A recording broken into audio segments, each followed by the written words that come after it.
Assalamualaikum warahmatullahi wabarakatuh. Alhamdulillahirabbil alamin wassalatu wassalamu ala asyrofil anbiya'i wal mursalin wa ala alihi washabihi ajmain amma ba'd. Pertama-tama marilah kita panjatkan puji syukur kepada Allah Subhanahu wa taala atas segala karunia-Nya yang telah diberikan kepada kita, dan tak lupa sholawat serta salam semoga terlimpahkan pada Nabi besar kita Muhammad SAW, keluarganya, sahabatnya, pengikutnya, dan kita semua hingga kita semua mendapatkan syafaatnya nanti di yaumil akhir. Amin ya rabbal alamin. Pada kesempatan kali ini izinkan saya menyampaikan sepatah dua patah tentang Islam, kebangsaan dan nasionalisme. Islam merupakan nikmat terbesar dari Allah Subhanahu wa taala yang telah dianugerahkan oleh kepada kita, sebab Islam itu agama paling benar dan diridhoi Allah. Dalam dalilnya yang berbunyi Al-yawma a'maltu lakum dinakum wa atmamtu 'alaikum ni'mati wa raditu lakumul Islam dinan, yang artinya, pada hari ini telah aku sempurnakan untukmu agamamu, dan telah aku cukupkan kepadamu nikmatku, dan telah aku ridhoi Islam sebagai agama bagimu. Kisah surat Al-Maidah ayat 3. Oleh karena itu, marilah kita senantiasa menjaga karunia ini dengan sungguh-sungguh dalam berpegang teguh dengan ajarannya, bukan menjadi orang yang sekedar mengaku beragama Islam saja, namun tidak dapat membuktikan keislamannya. Pada hakikatnya merupakan kesalahan terbesar bila ada yang menganggap bahwa seseorang akan tetap di atas keislamannya selama dirinya mengaku muslim dan mengakui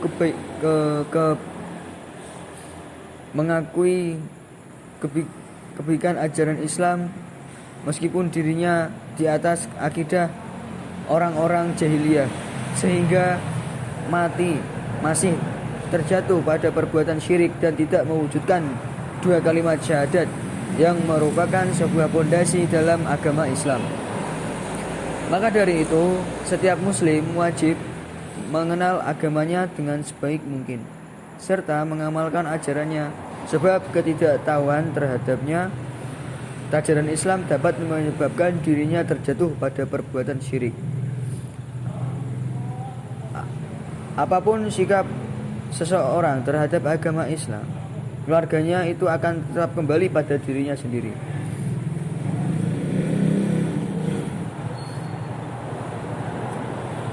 Sebenarnya akan terus ada dengan kehendak dan pertolongan dari Allah Subhanahu wa taala. Allah Subhanahu wa taala berfirman pada surat Muhammad ayat 38 yang berbunyi, wa in tatawallau yastabdil qauman ghairakum summa la yakunu musallamakum, yang artinya, dan jika kalian berpaling, niscaya Dia akan menggantikan kelak kaum yang lain dengan mereka tidak akan seperti kalian. Para hadirin sekalian, selanjutnya kita akan membahas tentang kebangsaan dan nasionalisme. Seperti yang kita ketahui, Indonesia merupakan negara yang terkenal dengan tingkat keberagamannya terhadap ratusan bahkan lebih suku bangsa yang ada di Indonesia. Dari suku-suku ini terbentuklah suatu budaya dan perbedaan antara satu sama lain. Akan tetapi, jika kita disuruh untuk menyebutkan budaya kita, jawabannya mungkin bisa dihitung oleh jari, seolah-olah sebagai generasi penerus bangsa. Itu seakan-akan kita tidak peduli terhadap budaya kita sendiri, padahal seharusnya kita harus melestarikannya, bukan malah kita mengabaikannya. Tak terasa bangsa kita ini sudah 75 tahun merdeka. Merdeka itu dalam arti mandiri.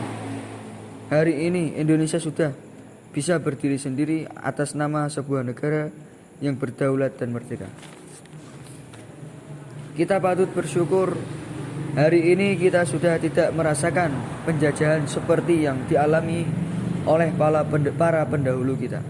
Oleh karena itu, maka jangan lupa untuk tidak melupakan jasa para pahlawan yang telah gugur memperebutkan kemerdekaan banyak tercapainya yang telah diperoleh bangsa Indonesia sebagai negara yang sudah 75 tahun merdeka.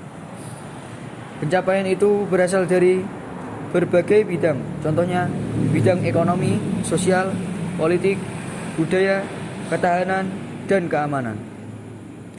Kita sudah berada di level negara menengah ke atas. Meskipun demikian, masih banyak pekerjaan rumah yang perlu kita selesaikan dengan baik agar dapat menjadikan negara ini sebagai negara yang maju. Beberapa masalah yang masih dihadapi negara ini diantaranya yaitu kemiskinan, pemberantasan korupsi, ketidakmerataan kesejahteraan sosial. Kita patut menyelesaikannya semua itu dengan semangat dan rasa cinta tanah air yang tinggi.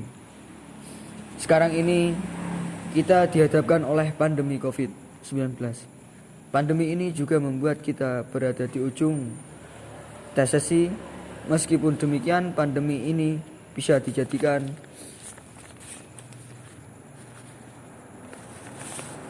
sebagai momentum refleksi dari momentum untuk lebih mengetahui kelebihan dan kelemahan kita sebagai bangsa, termasuk potensi-potensi besar bangsa Indonesia yang belum dikenal baik.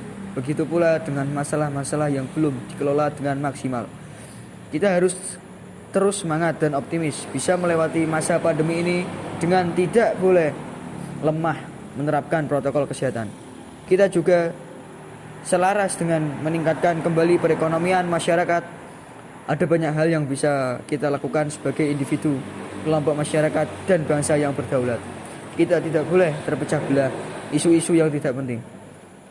Kita harus bersatu dan optimis bisa melewati pandemi dan meningkatkan kembali perekonomian kita untuk kesejahteraan rakyat dan negara. Sekian khitbah yang dari saya. Semoga khitbah ini bisa bermanfaat untuk kita semua, dan apabila ada salah kata yang kurang berkenan di hati, saya mohon maaf. Wabillahi taufiq wal hidayah. Wassalamualaikum warahmatullahi wabarakatuh.